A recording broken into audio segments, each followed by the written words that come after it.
Good morning, good afternoon, good evening, Fabulites. Question time. I got a question for you. All right. What opens on the light side with Gigi's daughter driving and knowing about her dealings with the reporter guy? Is it Rick Fox? Is that his name? And on the dark side opens with attempted suicide by one of Molester Mac's victims, victors, dalliances, I don't even know, young ladies. And then what closes with Miss Gigi declaring war on Molester Mac. Did you guess it? Greenleaf, episode 3, season 2. A Mother's Love. All right. So let's jump right into it. If you're interested in hearing my thoughts, my recap, my review, please stick around. I'm Angela. The channel is Be Fabulous. You all one word.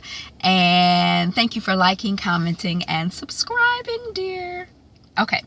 Danielle Turner is the young woman who attempted suicide. She's being bullied on the cyber. She's being cyber bullied, and she's being bullied in real life because children have found out about what happened to her and are being mean and nasty about it. Whose children are these? Somebody's parents need to snatch these kids up and help them. And the little girl asks Gigi, why is he not in jail? Why is he not in jail? Why is he not in jail?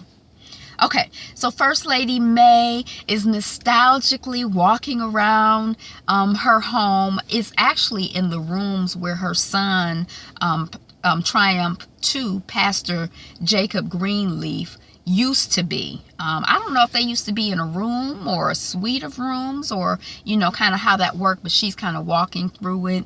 And Bishop Daddy is like, let's paint. And Lady May is like, nope. Because she thinks that Jacob is still going to come back. She's going to be able to get him to come back. And she's nostalgic. That's her baby boy. Okay, we have baby Greenleaf's sister. What's her name? The baby girl who's married to the questioning guy. She's questioning her questioning husband Kevin's mom is going to be visiting. And she gonna make booyah soup. Where they do that at? I meant to look that up, but I didn't get a chance to look it up yet. Mac, next scene we have Mac looking out of his apartment window. There's a young girl there walking with her mom and maybe her brother or something, or we think it's her mom, but with an older woman, mother figure and a brother type figure, and he's looking down at them, and the woman is looking at one of the wanted flyers. I guess Gigi keep them just plastering the neighborhood. She does not want him to have any opportunities to get at anybody, at least without the adults knowing what's going on. And the mom is reading the flyer, and she looks up at the window, and Molester Mac is kind of looking down, and he kind of smiles, and the mother, kind of shields her daughter protectively from his leering ass eyes. Okay. Then the next thing we have is Triumph 1, Pastor Skanks. He's mentoring and grooming Triumph 2, Pastor Jacob Greenleaf. And he gives him this advice, which I thought was interesting. I wrote it down. If you want to do someone a favor, ask them for help. He trying to get money for Pastor Greenleaf. Jacob Greenleaf has let him know that there have been some unexpected expenses, or an unexpected expense that's come up in terms of the opening and the building and the creating of the space for Triumph 2. And Skanks is like, well, let's ask a donor. Let's not do an offering. Let's ask a donor to get the money. And he suggests a lady Miss Clara, who had won the lottery. And he's you get her to help you, and that'll be a blessing for her too. So when Pastor Jacob does go to visit Miss Clara, she's kind of on the lonely side. She says that having all this money has made her kind of lonely because people only come to her because they want money. And she like, what do you want, sweetie? He like, I'm just coming because I miss you and I love you. So he don't ask for the money. He don't feel comfortable with that. Did that give us more light? I don't know. Put a little light on the subject. So we have Gigi and Carissa at Triumph 2 Greenleaf's modest rectory home. So they're not living in the Greenleaf mansion anymore. They're living in this modest home. And Gigi is, being encouraging and, positive and cool about the whole situation. Carissa, is it Carissa? Yeah, Carissa is not looking, all that happy to me. But her persona in general is not really, she don't really have she ain't light and fluffy and cheery anyway. So I don't know. That just might be her personality. She might not be depressed about her come down. I don't know. But it could be a come up, Carissa. But it turns out that Gigi is trying to get Daniel Turner, who is the molester victim suicide attempter, into another school. And she's asking if Carissa can help. And, Carissa's like, well, she can't go to this school because our children go to this school. But, I'll make some calls. So we have Kevin. That's questioning Kevin. That's baby girl's husband. And he's at the Fortitude Families meeting. We've seen him there before. He's feeling encouraged because his wife is going to be hosting his mom, Ethelene, even though wifey Charity is still not willing to come to a meeting. But and then the person who runs the meeting says, several of you have asked me about how to deal with these wayward thoughts, and I got something for you. Any wayward thought, any wayward desire or urge, just take this Ipecac syrup. It seemed like I've heard of it, but I'm not really overly familiar with it. But it basically causes nausea and throwing up. So you take a dose as needed. What you're feeling is a sin. This will prevent you from acting on it and make you sick, make you feel as sick as you are, basically. And then he says, let us pray. So they pray. The next scene is Gigi outside of Mac's house. So this she just out there. I don't know if she watching to see if he. But Gigi, she got her eyes on you, Uncle Molester Mac. And then we see Cuzzo Sophia is literally on the outside looking in. Oh no, I don't know how I missed this, but Zora and her first cousin Sophia, who is Gigi's daughter, are at school. Zora is inviting her first cousin Sophia to an event that she has to attend because First Lady Skanks is doing it. It's a youth conference.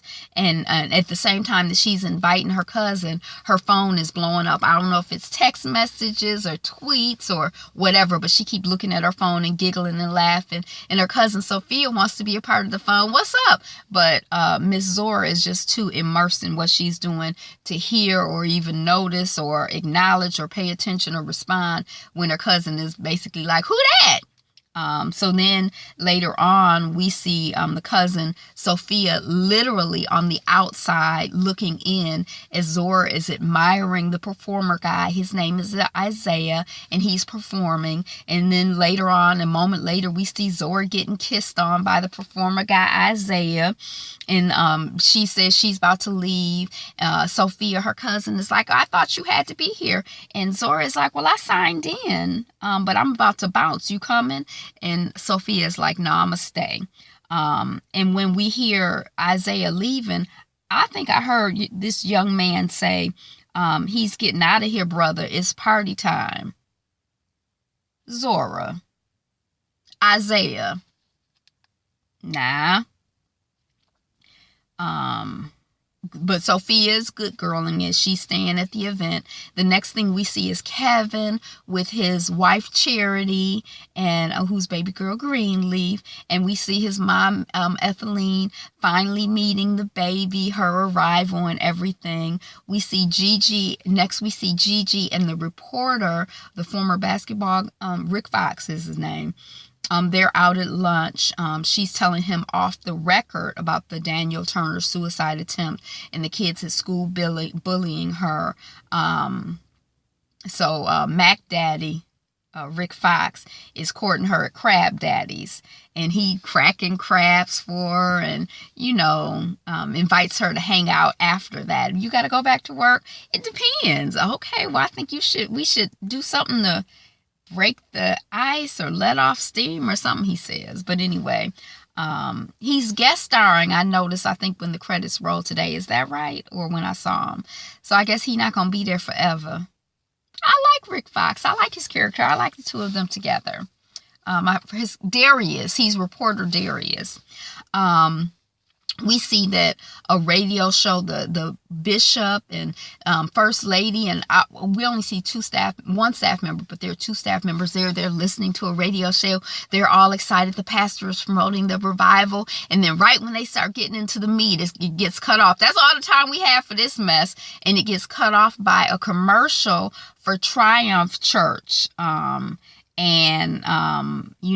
So they're kind of disappointed. It's kind of showing the fact that, their prominence or whatever is being run over a little bit by Triumph. And Lady May is upset. She's like, we gave that radio station money so they could push the revival. And I'm going to call, says the lady, because her husband is like, well, I'll handle it. I'll take care of it. Lady May says, no, I'm going to call. And we want it hour this time. And we want it live. And this is interrupted by the news that Pastor Triumph 2, Jacob Greenleaf, has visited Clara, the lottery winner. So I guess she just calls the church to say, well, Jacob came to visit me because I guess she lonely. Ain't nobody visited her. So she trying to get a bidding war, some competition going. But Bishop Daddy Greenleaf, are you ready to paint now? He says to Lady May. Like, Jacob has gone all the way over to the other side. He's visiting Lady Clara, I guess because she's maybe money or, Kevin's mom, Ethelene, is kind of trying to figure out, well, what's up? Was Charity depressed? Why couldn't I visit sooner? Why do you need space from me, but not from the Greenleafs? Why is Lady May like a second mama? Why are you living like this and not, on the bus, and you got folks carrying your bags and folks grocery shopping for you? No wonder you don't need family, she says. She's trying to figure out what's going on because this is the first time she's met her grandchild. And we learn later, yes, this is the first time she's met her grandchild, and something ain't right. Something ain't right in that soup, that booyah soup. And she kind of ends up talking to Charity a little while later. And she's like, I can help even though I don't have all the social graces of Lady May or of you. She trying to understand what the shutout was about. Why was she shut out? Gigi and the reporter, after the crab lunch, they go to a baseball batting cage type place. And there's some flirting. Gigi says that since coming home, it's been all about the past. And then Darius, the reporter, Rick Fox, asks her, well, what is it about the future now? And she say, well, no, not quite. But, it's about the present. So he'll take that. And, she gave him something and he took it. So we're all happy about that, I guess. Sophia is still at the youth conference and she lies to Lady Skanks. Lady Skanks, well, where's Zora? I've been looking for Zora. Oh, she has cramps. Oh, she's in the bathroom. Oh, she's probably trying to lay down. And then we see First Lady Skanks trying to bond with Miss Carissa, who's Zora's mom. And she ends up ratting out, or not ratting out, but she ends up letting the mama know that your girl snuck out of the conference. She's back now, but she wasn't here the whole time. And, her little cousin tried to cover for her. But, yeah. So Sophia tried to cover Zora's sneak outation. And, we find out that Carissa got Danielle into York Academy on a full ride. Oh, that's when Carissa tells Gigi what's going on about the girls and what the situation was. And that she got her into another school on a full ride scholarship. So that's good. Yeah, exciting. I guess it's good to be able to start over. Although, starting over at a new school, it helps in some ways. But she, like her mother says, she's going to get her all the help she needs. She definitely needs some help. First Lady May comes to visit Jacob at Triumph 2. Pastor Jacob Greenleaf at Triumph 2 at the construction site for the new church. And her son is like, well, I would come visit you, Mom. Oh, it's just across the street. And I want to talk to you about this over there because you might need some privacy. She said, I heard about your visit to Clara, the lottery winner. And Jacob says, well, I didn't ask her for any money. I didn't even hardly talk to her about Triumph. And Lady May, Jacob, I have gone toe-to-toe with your dad for years. Skanks only gave you this church to hurt your father. You're being used. Come home. Jacob, he say, I'm 40 years old. This is my last chance. He could, if it feel this good being used, and let him use me up, because this is all I got going. Daddy don't want me there. Daddy don't think I'm nothing. This might be my only chance at something. So we see dinner with ethylene and the booyah soup. I guess the soup is not good, which I don't. I don't know why, but I don't know why. I don't know what the recipe was.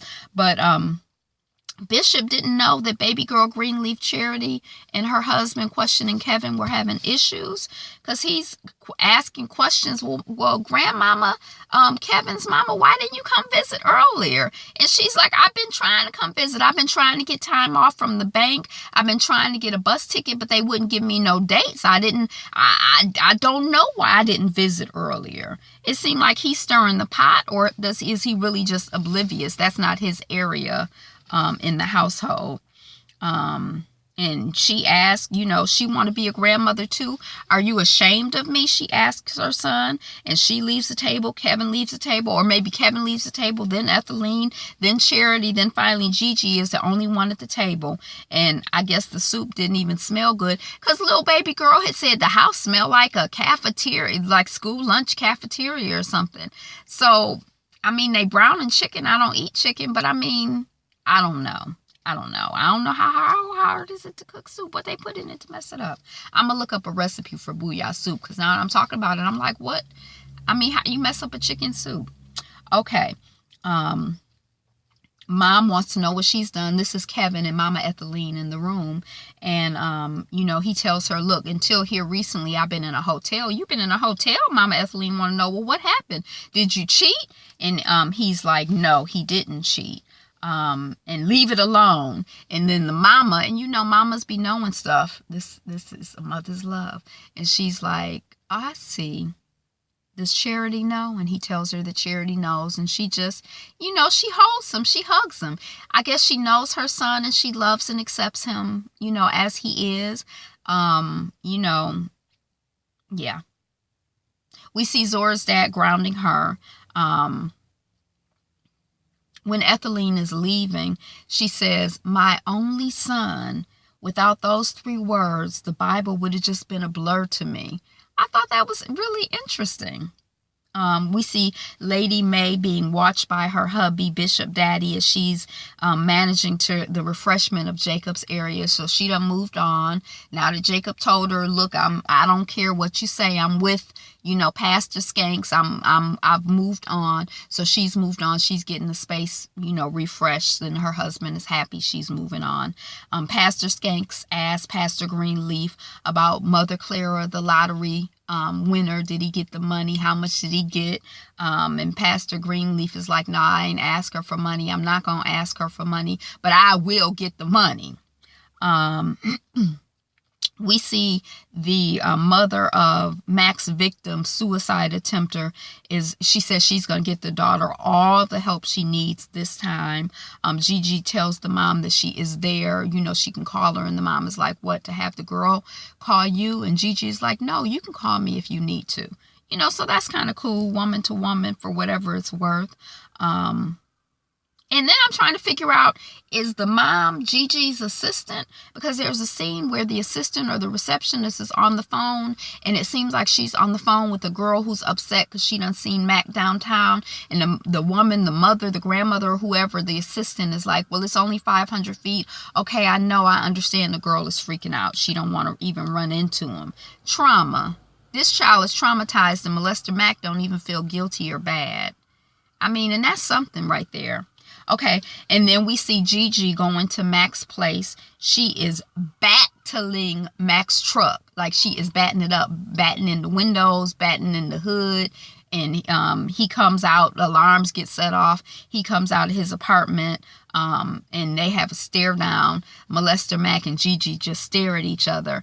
And then who walks away? Is it Gigi or Molester Mac? But anyway, that's the end of the episode. They kind of, so it's kind of like the fight is on, and she mad, she frustrated, she want to know why he ain't in jail, and it's just so unfair, and it's so it's kind of jacked up. But that was Greenleaf. Did you see? What did you think? Yeah. Okay. Thanks for watching, liking, commenting, and subscribing. Have a wonderful, fabulous day. Fabulous one. Be you. Be fabulous. Be fabulous. Yoo-hoo!